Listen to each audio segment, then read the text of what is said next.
Well, hello, citizens of Gotham. My name is Graham Elwood. You're watching the Bitcoin Vigilante. Yeah, we're still doing it. We're still doing live stuff, guys. Not as often as we used to.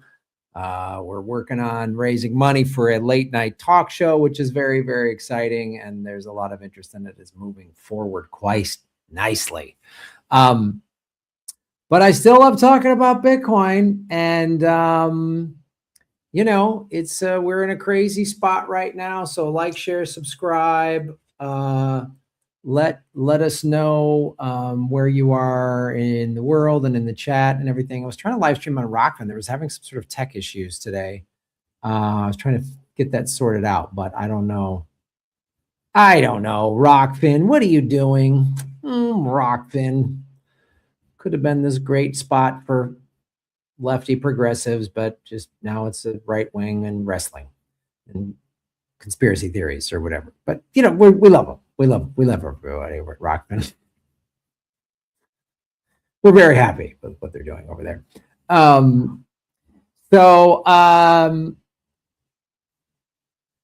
Yeah, go to grahamelwood.com, everybody. There is a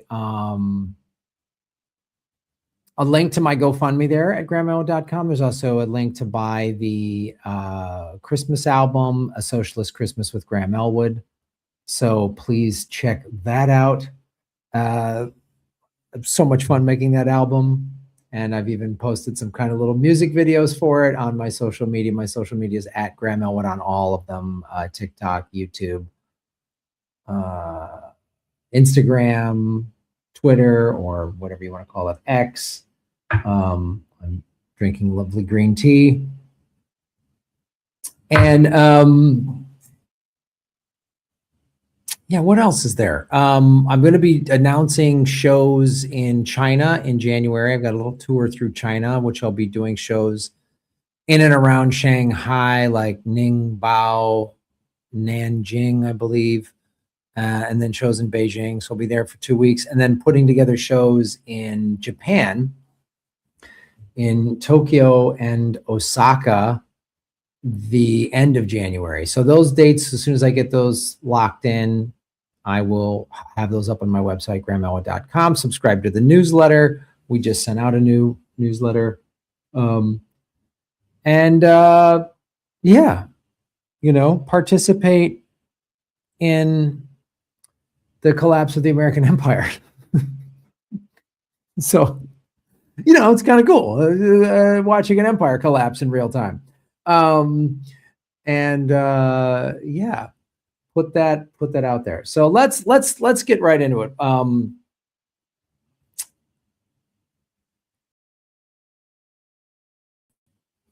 Hey everybody, welcome to the Political Vigilante, Bitcoin Vigilante, whatever you want to call me. I don't care. I'm vigilanting something. And we're going to talk about what is going on with the Bitcoin price. Are we in a bull run? Is this just a little pullback before we go nuts? Are we in a full-on bear market? I don't know. And a lot of people, a lot of experts in the Bitcoin space have all different types of opinions on this. And to talk about this is our longtime friend of the show, the crypto kitty, Rosie Tran. We have not seen her in a while. Rosie, how are you doing? Hi, I'm good, Graham. What is going on in your world? So what's going on in my world is my new show, Rosie Tran Presents, on Amazon Prime, that is showcasing diversity in comedy. So focusing on a lot of women and minorities and alternative voices in stand-up. Nice. So you're hosting like a stand-up show on Amazon. I am. I'm hosting and I'm interviewing some of my friends and people that I think deserve to have a voice in stand-up that don't get the mainstream voice that they deserve. So is it just an interview show, or you're interviewing them and they're doing stand-up, or? Yeah, so it's an interview and stand-up. So it's 28-minute episodes, and each episode features 2 comedians. The first 2 episodes are called Rosie Tran Presents Bad Asians, and it's Asians that are breaking the stereotypical model minority stereotype. My friend Aiden Park who's a gay Korean stand-up comedian, and Tony Vinh, who's a Vietnamese American comedian. And just talking, I interview them and their story of how they got into stand-up comedy and things like that. And then they do a little bit of stand-up. Oh, That's awesome. And is it on now, Yeah. or it's coming out, or when It's will it on be out? now. If you go to on Amazon now. Prime, yeah, you can rent it and watch an episode and support me. Support independent content producers. That's fantastic. Yeah, that's awesome. I'm so glad you're doing that. That's really that is that's a very good thing. That's cool, getting the voices out. And Amazon, that's the Native American series that I directed was on Amazon. And you know, for all there is to say about Jeff Bezos, it's good that the Amazon platform is putting out all of this. I'm glad that there are mainstream platforms that alternative voices can be heard. Even I think that there's pros and cons of everything, obviously. So I think that Amazon does have its pros. Nice. Well, I'm glad that the show's out there, and I hope you get to do more of them. So let's talk about this. I was just scrolling back through you sending me a text about a year ago saying, "Oh my God, we're at 100K, like it finally happened." And this last 2025, I mean, I'm obviously no fan of Donald Trump, but I can give him credit for the fact that the Bitcoin Strategic Reserve, I think, is a good idea. His crazy meme coins and all of his scams and his pump and dump, I can't say I condone those, but obviously there's a huge, like a short position right before he announces 30 minutes before he announces a trade tariff, and who knows which one of his sons did that short position. But anyway, just as Bitcoin goes, Cynthia Loomis, she understands Bitcoin. She helped draft the strategic reserve bill. And in this last year, we've seen Bitcoin go up consistently over 100, 110. There was the tariffs in April that brought the price down to 75, 80. It was doing kind of what it's doing right now, which is it was in the low 80s for a while. And then we had a new all-time high over the summer of 126,000. And so where are we? Where do you think we are at now? Because Michael Saylor is still. I mean, they tried to crush. Tried to crush MicroStrategy's Jamie Dimon and that crowd, and to me, it appeared like they lost. But Bitcoin just in the last 24 hours went up to about 90K, and now it's back down to 86. And I know price prediction is sort of, a lot of people don't like doing that because who knows. But is this, and we've had these pullbacks right before a crazy bull run. Like we've definitely had those. And some people say, well, this is an indication of a bigger bear. We're going to go as low as 40K or whatever. But it's some people within the Bitcoin space, not the Peter Schiffs of the world, but like people within the Bitcoin space who track it and study it are like, this might be, there's all these variables. So I wanted to get your take on it. As somebody that follows this, you helped orange pill me, and like over 5-6 years ago, you did that. And so where do you think we're at right now? What do you think is happening? So I will say, and sound like a boring dead record, but I think Bitcoin is just Bitcoining. It's a very volatile asset.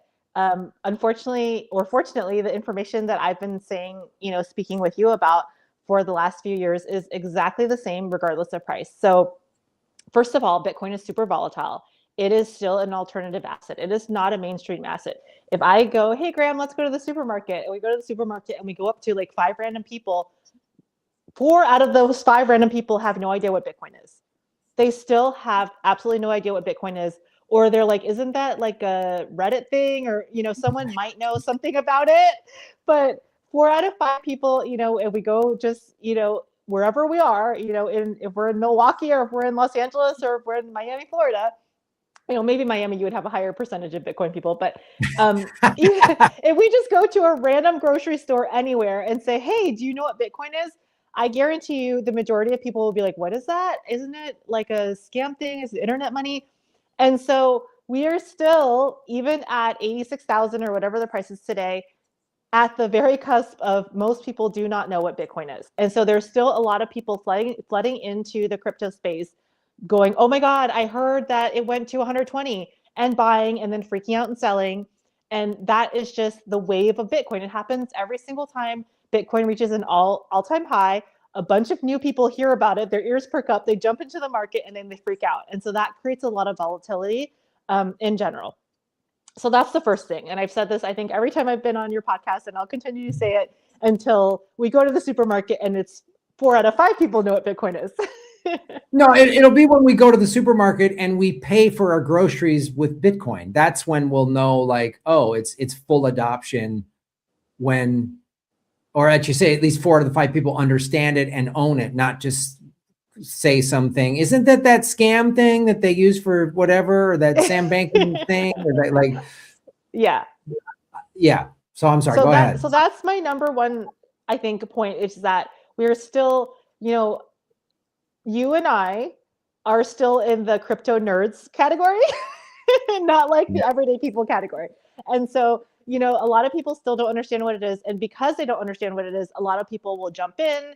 They jump in when they see all-time highs. They jump in when they hear news about it, and so that creates a lot of volatility. The second thing that is happening is that Bitcoin, crypto, and a lot of assets tend to dip in the winter anyway, because people are selling assets to buy Christmas gifts, or, and it tends to go up around, March and April, May, when people get their tax returns, they have extra money, they put money into the market and things like that. So that's all across all asset classes, is that during Christmas time, during the holidays, obviously we're not all billionaires running around with just unlimited cash. And so a lot of times assets, especially alternative assets like Bitcoin, crypto, Ethereum, and things that are not kind of like your main, your 401k, your main stocks and things like that. People are like, okay, this is kind of like a fun thing I invested in just to see, and, I need to buy Christmas presents, so this is more important, or this is priority. And so that happens a lot. You have to understand Bitcoin. I mean, this, but the listeners or watchers have to understand that Bitcoin is this decentralized internet money. And so it's not, the majority of people owning it being the Michael Saylors. It's everyday people like me and you, Graham, who are backing this Bitcoin network. It's the little guy. It's not an Elon, Jeff Bezos type of thing. It's which came up out of, the internet. And a lot of people that are diehard Bitcoiners are the little guy. I mean, that's what Bitcoin represents, is not the central bank, not the Wall Street guys. It's the little guy. And so unfortunately, we would all love to take every penny that we have and put it in Bitcoin as much as we want to. But, Christmas comes around and bills need to be paid, and it's end of year and things stack up. And you'll see that a lot. But specifically with assets like cryptocurrency, that people see more, I don't want to say as a throwaway asset, but they don't take it as seriously as their kind of like core investment portfolio, like their retirement assets. Yeah, I think you bring up a good point. I mean, one of the things we've seen this fall is a lack of retail in Bitcoin. It's a lot of, and because there aren't as many, and also too, the thing that's just, the economy is not great. So people don't have an extra 500, 1,000, 2,000, whatever to throw in to just try this Bitcoin thing, like you say. But also I think that mentality has translated into some of the institutional money, because we've seen giant amounts of institutional money come into Bitcoin. When it was over the summer, it was a $2.4 trillion asset. And that was its market cap. And now it's down to 1.7 or something like that. So you've seen 700 some billion dollars come out of it. And I've heard of a lot of different theories. Some of it is you can track this, like some old school Bitcoin whales have cashed out, which I was thinking about, like, if I would have bought Bitcoin in 2000 when it was 50 cents or $1 or something, and I had all of this, and now here I am 15 years later,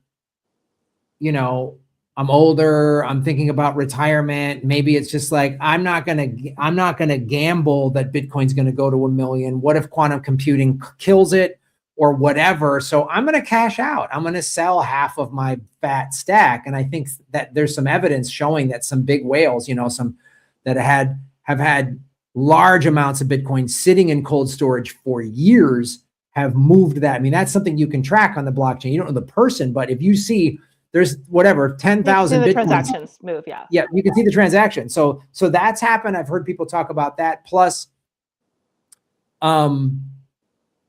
there's everyone's like the bond market and all of these financial bubbles. Some people have even flat out said, the head of the EU and other people have said they view like Trump is trying to nosedive the dollar. And from what I can see and what I'm hearing, and this is just pure speculation, that I'm cobbling together based on several different interviews is that I guess Trump is trying to nosedive the dollar so that all these other assets crash, and then people are forced to put it into Bitcoin. Because we're in a different time. I mean, yes, Bitcoin has these short-term volatility is a part of Bitcoin. I always tell people, just buy it and hold it for 5 years, 4 years even, you'll make money. Just trust me on that. You'll make money. But in the short run, it's very, very volatile, and you have these big pullbacks from 115 to 85. You know, that's a significant pullback. So there's also the other side of this. I've heard some people talk. I watched the Swan Bitcoin channel a fair amount, and you know,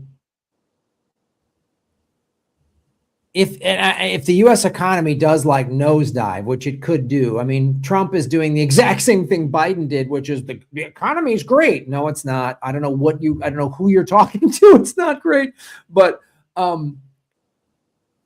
so there's two scenarios, or not two, but there's several scenarios that I want to run by you. Is this just like you say, Bitcoin just doing Bitcoin and it'll start making more money again? Because what's really going to move the price, I mean, what moved the price was like the ETFs. What moved the price in big ways is institutional money doing big buys. I mean, and when the big institutional money done that, like you're saying, then the retail investor goes, hey, what's this Bitcoin thing at 120? Let me jump in on this. And then they panic when it drops to 100 or whatever. But the institutional money, so I'm just trying to see like, what do you think 2026 is going to be? Do you think it's going to be? Yeah, Go so ahead. I actually think that 2026 is going to be a bear market again. Bitcoin definitely goes up and down in cycles, and it's trackable. This is not something, you can look at the data. It's about a 500-day cycle, and it goes between whenever the next halving is. So usually Bitcoin will dip a little bit, and then whenever the next halving, I don't have it off the top of my head. I apologize. I should have prepped it before the call, but I think it's 2027. So I had the statistics. I just was looking this up, not because of your podcast, just because I was looking it up. And it's about a 500-day cycle. So it will go down again, and then usually a couple months after the halving, then it will, obviously because Bitcoin becomes scarcer after that, then it'll jump up about 80% or whatever. And it's happened every single halving. So, and then it goes down. It's kind of like this euphoric thing where people get excited, they put a bunch of money in, they know about the halving, they find out about the halving. But the reason I think in general, Bitcoin is going to go up long-term is because, like I said, we have this unlimited supply pretty much of people that don't know what it is. So we have this huge market of people who have no idea what it is and can get into the market, be potential retail buyers, investors, whatever. And then every single cycle, Bitcoin gets scarcer and scarcer. So I think that's, unless every single, the people that say, oh, Bitcoin's going to go to zero, that's logistically impossible because there's so much stored Bitcoin, lost Bitcoin. There's people, the guy that lost 100 million in Bitcoin threw it in the dumpster in his hard drive. So there's already a built-in kind of floor that's impossible for zero. And then every single person that believes in Bitcoin would have to give up on it. And it's growing at an exponential level right now as far as people that believe in it versus people that don't believe in it. So long term, it's going to go up. Right now, I do think we're going to be in a bear market for most of 2027, but I could be wrong. And I don't actually think I've been wrong before. I was about to say I've been wrong before about Bitcoin, but I actually don't think any of my predictions have been wrong, mostly because I don't stick to super. I know the general trends. Like I don't say, oh, I think Bitcoin's going to be $1 million by 2029 or something. So, but I think that the general trend is still up. I can't say the same for meme coins or other cryptocurrencies, Solana, which I have money in and am pro Solana, but I can't say that about Solana. But I can say that about Bitcoin because people are so passionate about it and what it represents. I am a little concerned about what's going on right now in the economy with not necessarily AI, but just I think that we're at the edge of a turning. I mean, that's the only way I can say it. I know that sounds super conspiracy theorist, but I think we're at a turning. I think we're, just like in the early 1900s, there was a huge industrial revolution. And I think we're in a robotics revolution. And Graham, when you and I are in our 70s and 80s, everything is going to look completely different. And we're at that turning point for that, everything looking completely different. There are self-driving cars, you know, if you are hanging out in Hollywood or LA, you might get run over by a Waymo. So this is not, we are going into the Jetsons era, and this is the very beginning of it. And it can be very exciting, and it can also be really scary. And there's a lot of uncertainty. And I think that's why things are so volatile with Bitcoin. They're so volatile with the economy, because people really don't know their place in this new world. We're on the cusp of turning into these futuristic worlds that were dreamed of in like 1984 and stuff like that, you know? I mean, and there's a lot of horrific stuff in 1984 and in some of these futuristic, you know, predictions from the 50s and things like that. But there's also a lot of hopeful things. Yes, yeah. It's which science fiction you're reading? The dystopian future or the utopian future? I mean, that's what are you looking at? Is it Blade Runner, or is it, you know, is it Star Trek? Is it Terminator? You know, yeah. Are the robots going to come and kill us or what? So I actually think it's going to be a little bit of both, because human nature, there's good people and there's bad people. You know, obviously want to go towards the good, but I do think that Bitcoin is part of this kind of AI robotics. It's happening exponentially faster than anyone anticipated, and I think people don't understand that. If you would have told me 5 years ago there would have been self-driving cars in LA, that I would say, yeah, like that's like, you know, 2050, not 2020, 25, 2026. But and I'm actually surprised the government like approved these self-driving cars, but there's self-driving cars all over the place. I don't know where you are, Graham, because I know you were here and then you travel and you're in Thailand. So I don't know where you're at right now. I'm in Bangkok, Thailand right now, and there's no self-driving cars here. There's just 10,000 scooters per square foot is what there is. How would that work? No, I've been to Asia, and there's definitely a lot of scooters. I don't know if the self-driving cars work when they get there, but they have the self-driving cars in China. So I don't know, you know, so it's just like, I just never would have thought that would be so soon in my life storyline to have self-driving cars. So things are happening exponentially. And especially in Asia, the fact that you're in Asia in general, especially, you know, I'm Vietnamese, in Vietnam, it's a very young culture. People are very young. The technology is growing so fast. There's a lot of so we just don't know what is going to happen in the next 20 years. And I think that is why the economy is doing what it is. And that's why people are so scared. I don't think people should be scared. I think they should be cautious, but there's a lot of fear, and that's causing volatility in the finance markets and in people's everyday lives with the economy and things like that. Yeah. I mean, you bring up a great point. I mean, 2 years ago, nobody knew what ChatGPT was. Nobody even mentioned the name. And now it's this like thing that is permeating like everyday life, and people are seeing jobs getting taken away, and what's going to happen to my job, you know, and it's going to, like you say, it's going to be this very sort of cataclysmic shift, and we don't know if it's going to be good or bad. It's hard to say. But, and then also the other thing too, with regard to just specifically the Bitcoin price, you know, we've had these like COVID cut the price in half, or the FTX scam just came out of nowhere, and oh my God, it plummeted to as low as 16K, and everyone's like, oh my God. And it took 2 years for it to come back. So we could have another, but there also could be these things. I've heard some people say the past bear and bull cycles are going to get completely disrupted in a good way, because if America, and Trump said he was going to do this during the campaign, I knew it would be difficult to do this, but if the United States starts buying Bitcoin to add to its strategic reserve, then Russia and China will have to follow suit. That's the other thing too, is the BRICS countries, the whole reason for the creation of BRICS was to not have to play the United States game and not have to deal with the petrodollar and everything else. So smaller countries are making Bitcoin reserves.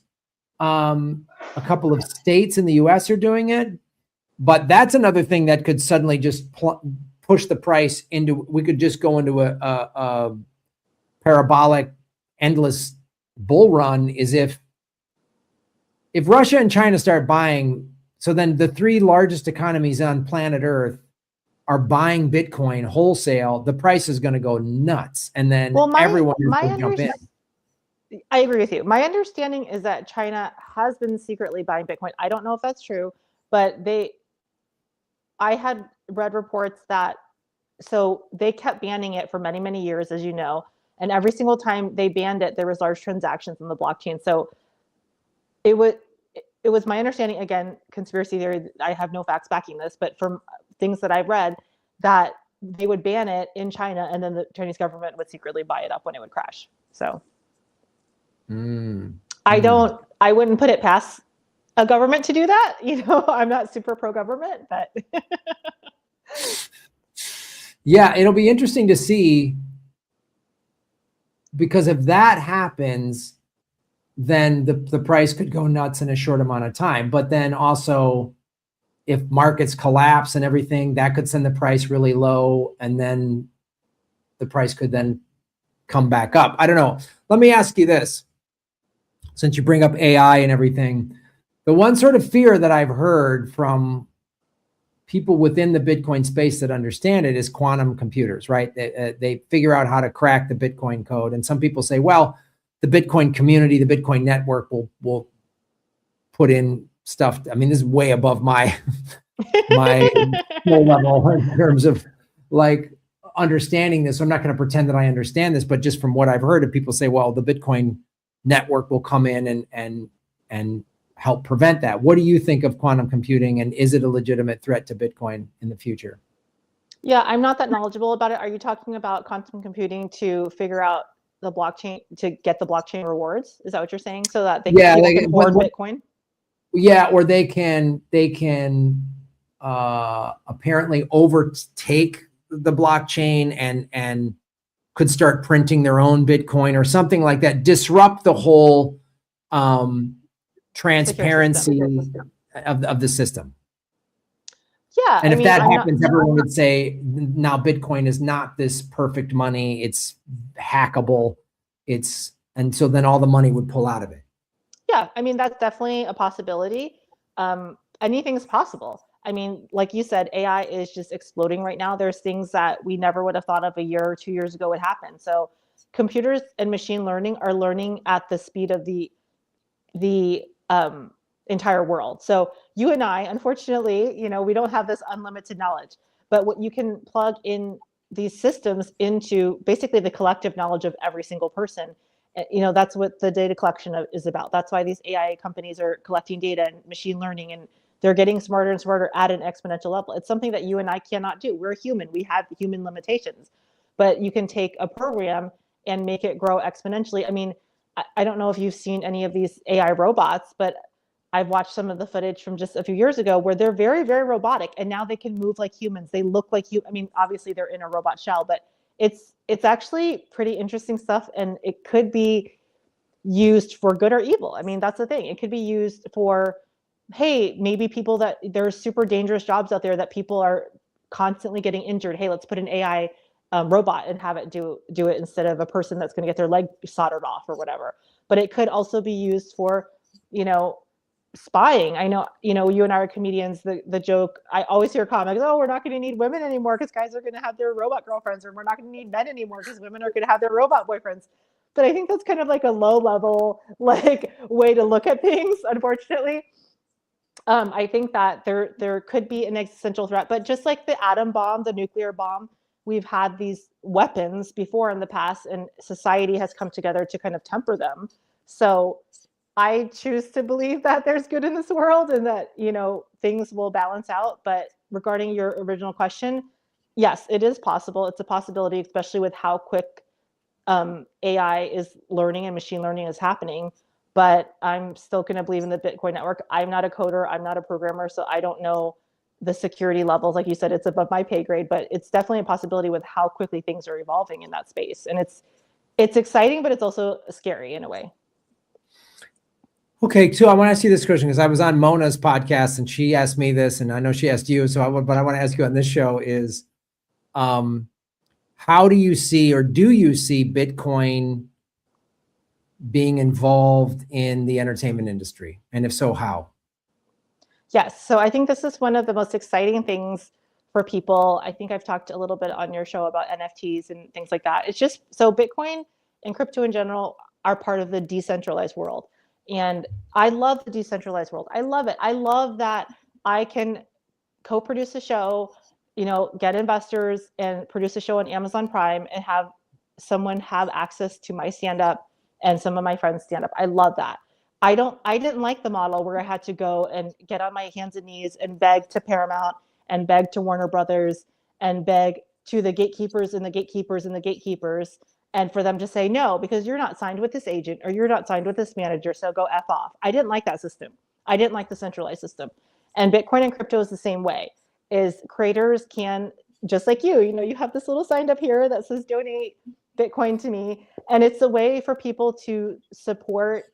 You can do traditional as well. You can do Venmo, you can do Zelle, but all of these platforms, whether it's Zelle, Venmo, Bitcoin, whatever, it's allowing creators to create independently and decentralized from the centralized control.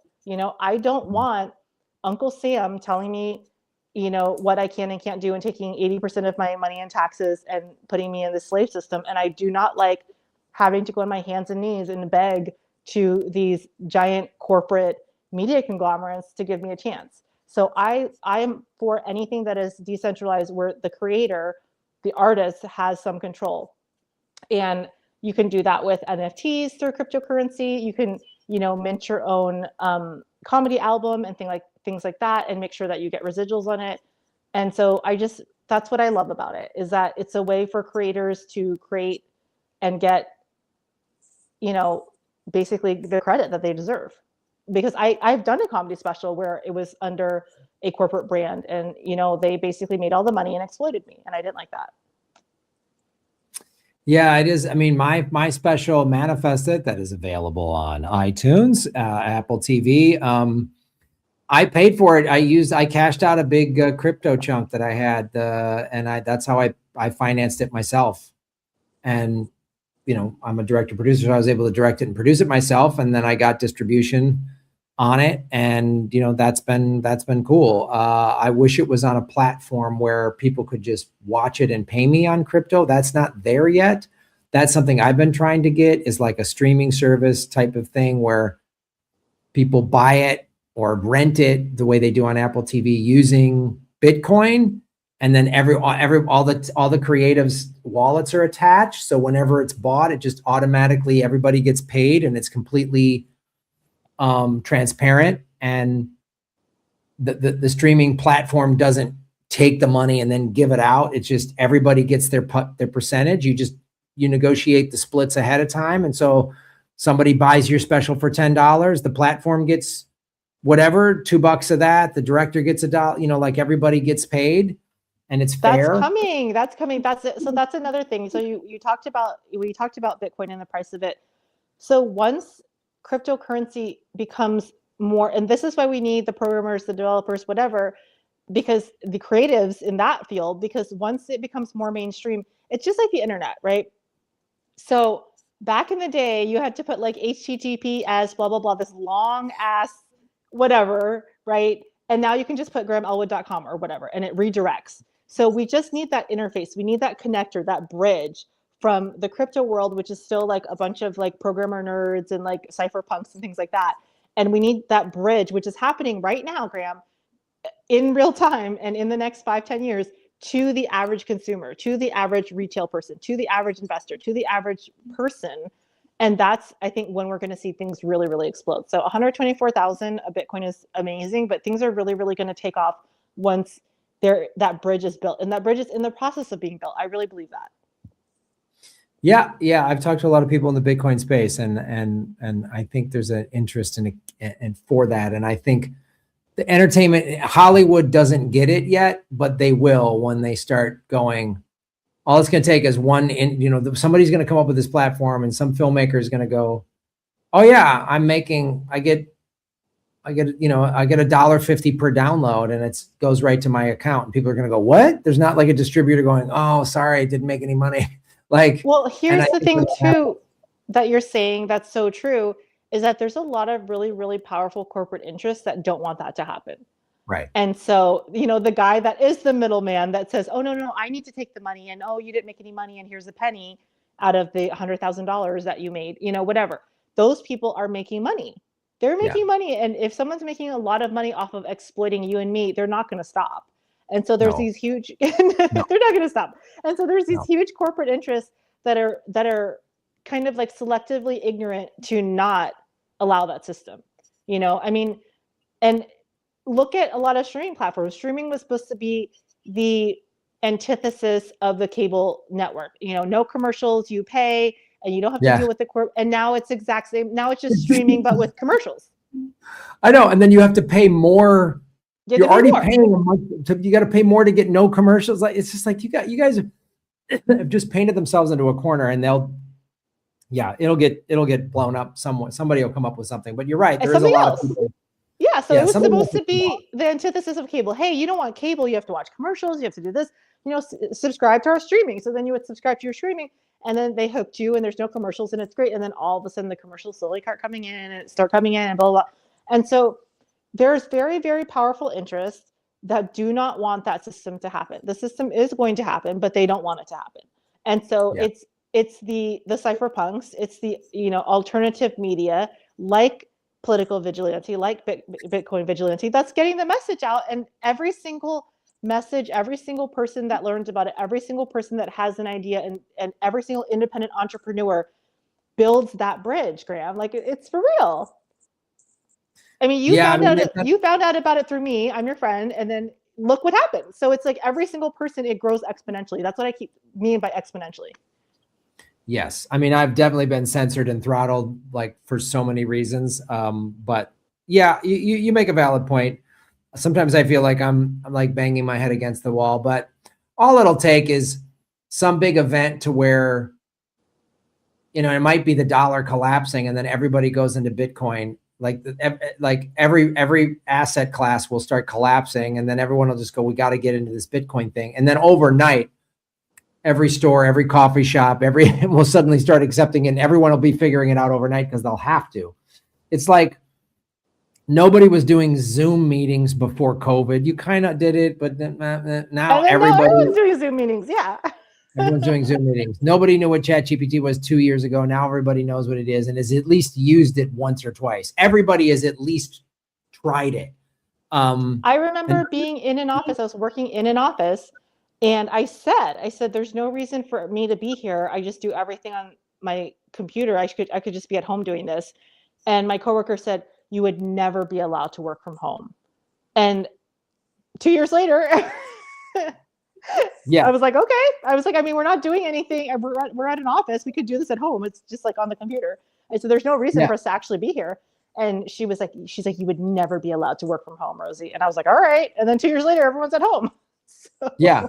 And since COVID, a lot of companies have not gone back to in-person working. Some have, but I know companies that are exclusively remote. Now. They just, why spend all this money on a big office building? And when you can just, give somebody $100 to buy an office chair, that's your expense rather than, $40,000 a month on office space or whatever the hell they were spending, So, well, here's oh, sorry. Go ahead. I was going to say, here's the assumption that, there's a lot of assumptions that people make that are just wrong. So one of the assumptions that was made forever and ever and ever in the corporate world is that people are lazy, and if you let them work from home, they'll never do any work. And what happened is that people proved that if they valued their work and they're treated well, that can do work from home. Yeah. So just don't treat people like crap, and they'll get their work done. Yeah. And also too, they found some people prefer back working in space and at home, but some people are actually, because they have a work-life balance at home, they're more productive because they don't have to sit in an office all day, and they get their job done, and then they can go on a walk. They can go pick their kids up from school and come right back and finish the thing, because it's more just like task oriented rather than you got to be in the office.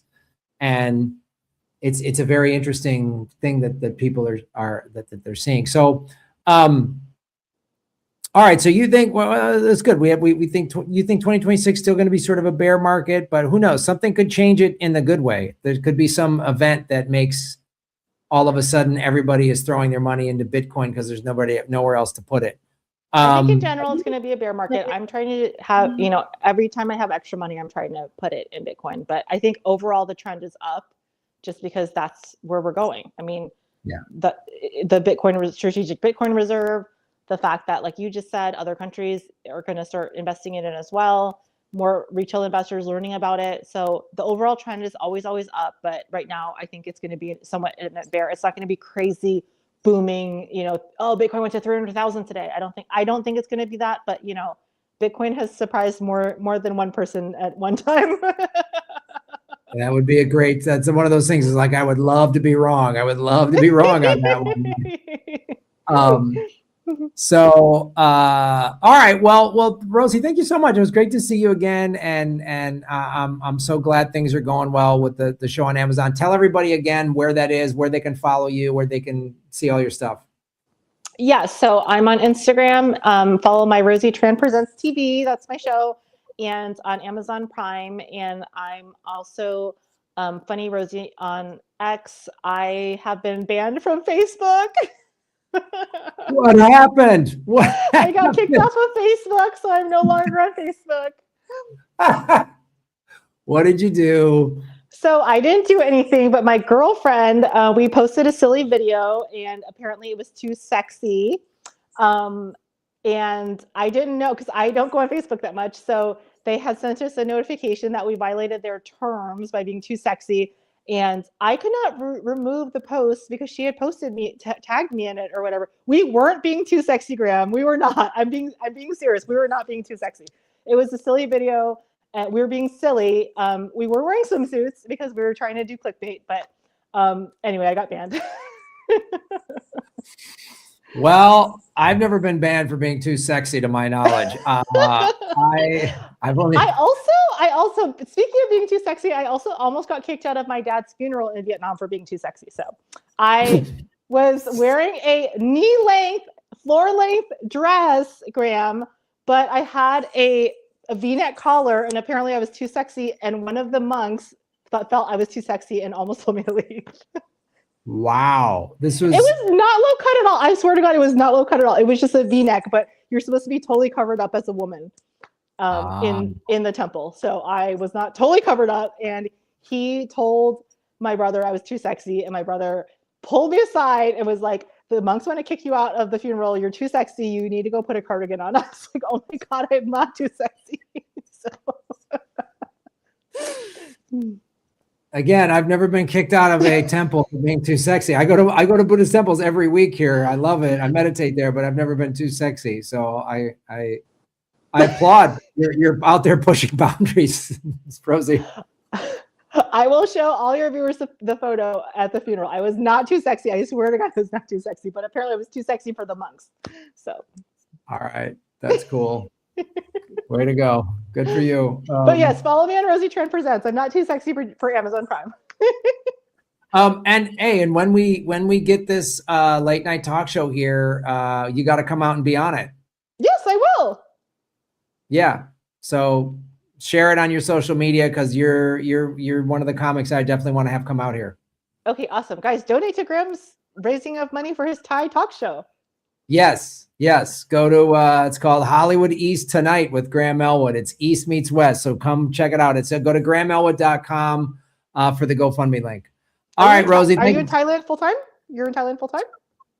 Yeah, I mean, to do this show, I mean, there's definitely some stuff. I'll be back in LA for a while, but this show is taking up a lot of time in a good way. And so we're going to be neck deep in production, probably starting in March. Yay! Yeah. All right. Thanks, Graham. All right. Good to see you. Thank you, Rosie. Rosie Tran, everybody. It was good to see her. We've had her on the show numerous times. Somebody in the chat said they deleted their Instagram. Well, that's our show, everybody. Please go to grahamelwood.com and go to the GoFundMe. And also the Christmas album. So check that out and like, share, and subscribe and do all that stuff. And yeah, the Christmas album, Socialist Christmas to Graham Elwood, is available at grahamelwood.com. It's on iTunes, Spotify, Amazon Music, YouTube Music, and all that. And yeah, support the GoFundMe, man. We're getting there. We're going to have the money for the pilot very soon, and we'll be in production in March. I already have a couple investors interested. Kevin Pollock has donated. It's been very, very cool. So thanks for watching, everybody. Like, share, subscribe, do all that fun stuff. And we will see you soon. Follow the money, connect the dots, get the truth, shave your knuckles for justice. Boom.